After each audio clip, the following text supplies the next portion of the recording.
So in the 1960s, basically around the same time that the oil sands began commercial operations, Ontario made a conscious decision to pursue nuclear to generate the bulk of its electricity. At any given time now, Ontario gets about 50% of its power from nuclear energy.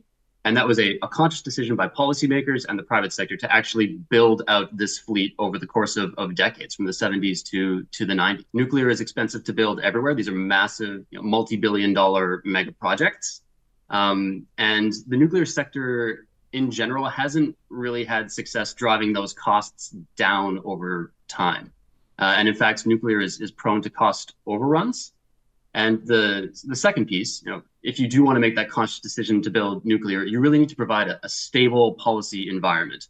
As I said, these are multi-decade projects, and policymakers really need a multi-decade vision to match, because nuclear will not happen on its own. It needs a push. We've chosen capitalism. The market should decide, and the market tends to steer clear of projects that have high capital costs. How do you answer the objection there? So nuclear absolutely needs to become more cost competitive if it is going to play a role in a net zero future in Alberta or in Canada. And we propose ways that can actually happen. So the first is just making clear that, a net zero grid and a net zero economy is something Canada's really intent on pursuing.